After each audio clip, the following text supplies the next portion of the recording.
you're going to get told no. Sometimes it's temporary, sometimes it's permanent. Some doors close, some doors open. But the best way to continue to move forward is to get better at handling and bouncing back from rejection. And how do you get really good at handling rejection? You need to get rejected more. Seriously. So I was just listening to an interview recently, and it was a Tim Ferriss interview, and he talked about the idea of a rejection challenge. So you put yourself in scenarios where you're gonna get told no.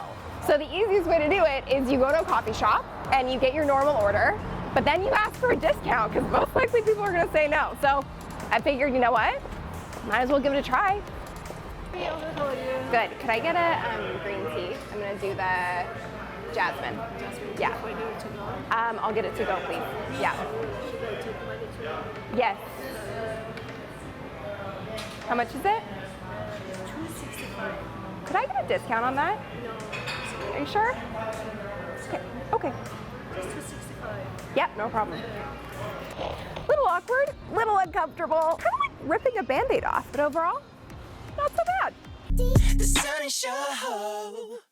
Hearing the words no or having your work slammed by a stranger doesn't really feel good, but the truth of the matter is, if you want to be successful and if you're putting yourself out there in any capacity, unfortunately, it is inevitable. So it's all about figuring out how to navigate that feeling and navigate that kind of attention, because it doesn't feel good and you're human, so it's going to affect you, but making sure that it doesn't affect you to the point where you just stop trying, because that's the truest tragedy of all. So I wanted to break down some of the ways I've gotten used to dealing with rejection and with hate, all while having a smile on my face. So what the first thing is that you really need to understand and know about rejection or hate is that it's not personal. Really, truly, and honestly, it's not personal. Facts are facts, rules are rules, and preconceived notions are preconceived notions. So you have no idea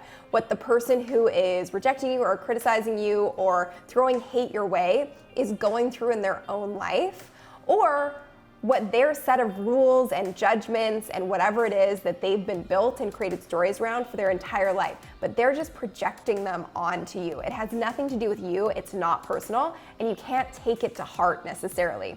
It actually has nothing to do with you. Now, what you can do that's really constructive is when you do get any sort of negative feedback or criticism, or you are rejected from something, you can objectively take yourself out of the situation, separate from the emotion of it, and kind of question, what can I take from this? What's the opportunity? The greatest way that I've learned to handle rejection or any kind of hatred coming my way is to look at it and figure out if it's useful. If it's not, I let it go, I just leave it. I have a moment, I shake it off, but I will also try and always see the opportunity. Seeing the opportunity in pain, seeing the opportunity in a negative situation is the best way to see real growth and real change for the positive in your life. So try and see if there's an opportunity. If there isn't, if it's truly just a harmful thing being thrown your way, you don't need it. Tip number 2, and this is something that I have dealt with recently, is something I mentioned in the first part of this video, is that it's a projection. So it has nothing to do with you, it's not personal,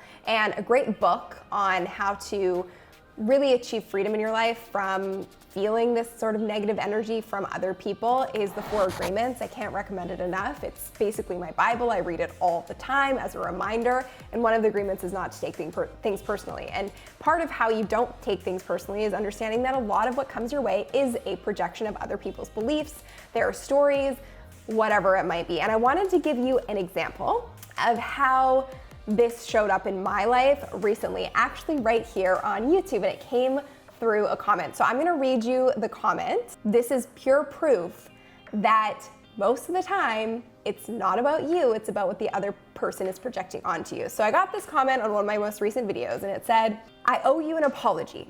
I've been feeling a bit resentful towards you for shifting your brand, as you've obviously shifted from strategic in the physical perspective to the emotional and thought perspective. The reason for the resentment, I believe, is likely just to do with you moving from comfortable for me, i.e. what I know and can understand really well, to what I do not. So I almost did not watch this episode, but I'm so glad that I did. And I want to thank you and myself for pushing me outside of my comfort zone." pretty powerful. And if every troll in the world left comments like that, it would be a much better place. And I have so much respect for that person. I'm not gonna name who they are, but I have so much respect for that person because they understand that their feeling of resentment towards me or hatred towards me or whatever it was coming from a place of, ooh, she's doing things that maybe I wanna be doing, or she's talking about things that maybe I wanna be talking about, or maybe there are things that I'm so uncomfortable talking about and I don't wanna dive into, so she's now someone that I hate. But you see how that happens? It wasn't about me, it was about their own interpretation of what I was talking about. So what I want you to do, and a really important part of handling rejection and hate, is knowing who you are. So this is a safe community, as I always say, and in the comments below, what I want you to do right now is pause the video, come back to it, but pause the video right now, and comment with one really amazing trait that you have. Because the more that you're able to take pride in who you are and what you do, the less this stuff is going to bother you. Now, tip number 3 is you are your own best advocate. So like I said, comment below with the best part about you, the best trait about you, what you're really an expert at and what you know to be super, super true about yourself. Because there is good in each and every one of you, and you have to celebrate that, and it will outshine the negativity or anything anyone else is gonna come and throw your way. One of the things that I do is I have actually started repeating and reprogramming loops in my brain. And what I mean by that is I mentioned a book a few videos back, and we'll link to that in the cards, about mind hacking. And mind hacking is all about treating your brain kind of like a computer and hacking a computer. And something that you have to do when you're coding is create loops. And so what I've done is created positive loops in my brain. So reiterating things that I want to believe about myself or create in my life. And whenever I have downtime, I'm repeating these 5 sentences every single moment. Now, my 5 sentences are probably very different than what yours would be, but they can be things like, I am the pinnacle of a happy, healthy relationship and couple with my partner, and our friends and the people in our lives admire us for that. So even if you're not there in the reality right now, reprogramming that loop in your brain will actually help you start to work towards that. You can also say things like, I'm a multi-millionaire entrepreneur and I'm creating massive impact in this world. So writing just down a few sentences, 5 sentences maybe, about what you want to create in your life is going to actually help you visualize it and achieve it. Be strong and steady in your own beliefs about yourself as opposed to listening to what other people have to say. Number 4, rejection ultimately is protection. Now, I know that might sound really weird because it hurts, it doesn't feel good, but sometimes when you're rejected from things, or sometimes when people leave your tribe or leave your circle or whatever it might be, it's the best thing that has ever happened to you. And it might not feel like it in the moment, but a lot of the times when rejection shows up, it's actually protecting you from something. Whether you know it, whether it shows up later, it's usually always the case. So when you can look at rejection as a sign of protection as opposed to this hurtful, mean-spirited thing, it's a much easier thing to deal with, and it takes the emotionality out of it as well. Now, number 5, if you're not in the arena getting your ass kicked, I'm not interested. This sentence came up in my life when I was going through a really challenging growth spurt and some growing pains, both personally and professionally. And I remember sitting at this conference, it was at South by Southwest in, I believe it was 2016, and I was listening to Brené Brown on stage. And if you don't know Brené Brown, she's got one of the most viewed TEDx talks or TED Talks of all time on vulnerability. Highly recommend checking it out, I'll link to it below. But the reason this impacted me so much is because it's really easy to put weight into what other people say. And especially if you're just starting out. If you're watching this and you're just starting your business or your career, or you're just starting to put yourself out there in a really new way and you're feeling vulnerable and fragile about it, I'd love to know. And I would love for you to put boss in the comments below, because this is when you need the most support, and this is when you really need to hear this sentence, and it's when I needed to hear it. And I remember tears streaming down my face going, oh my gosh, I'm in the arena. I don't need to give a about what other people are saying who are not. Prime example. I get comments left, right, and center about my videos on YouTube. A lot of it is positive, but oftentimes I'll also have people saying to me, oh, you might want to tweak this shot, or you might want to change the imagery, or you might want to fix the audio.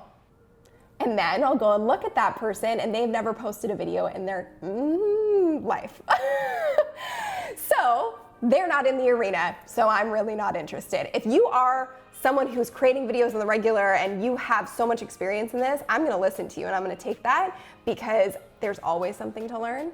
But if you're not in the arena, again, I'm not really interested. And that quote actually came from Theodore Roosevelt and a speech he did in 1910. And I want to read this to you because it's really, really impactful. So whatever you're doing right now, pause it and take these words in because they could probably change the trajectory of where you are right now if you truly take them to heart. It is not the critic who counts, not the man who points out how the strong man stumbles or where the doer of deeds could have done them better. The credit belongs to the man who is actually in the arena, whose face is marred by dust and sweat and blood, who strives valiantly, who errs, who comes short again and again because there is no effort without error or shortcoming.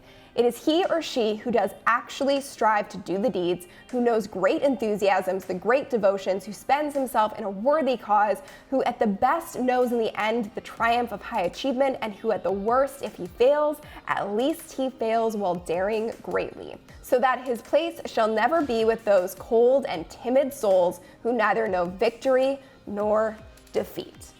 Because like I said at the beginning of the video, if you're not playing the game, you're neither winning nor losing. Seems like a pretty boring way to live your life. So you're actually doing the things, you're actually in the game, and if you're receiving any kind of backlash or negativity, know that it's probably because people are a little jealous that you're actually putting yourself out there. And you, right now, I hope you're giving yourself a pat on the back. If you just did that, give me a like below or put pat on the back in the comments section because I hope that you are. It takes a lot of courage to do what you're really meant to do in this life. So you should stop and pause and recognize that and know that a lot of the negativity is coming from a place of jealousy. And don't forget about hashtag Boss Club and comment below with that hashtag with a thoughtful comment about the content that you just watched, and you'll be entered to win BYO Boss swag or a shout out in one of my videos, which I'm gonna do right now. So Science Gal Aquatics left a really great comment on one of my recent videos. She said, "You're my absolute favorite channel to learn from. Thank you for the video." Thank you for watching and for commenting. So like I said, don't forget to comment below with the hashtag Boss Club. And I will see you in the next video.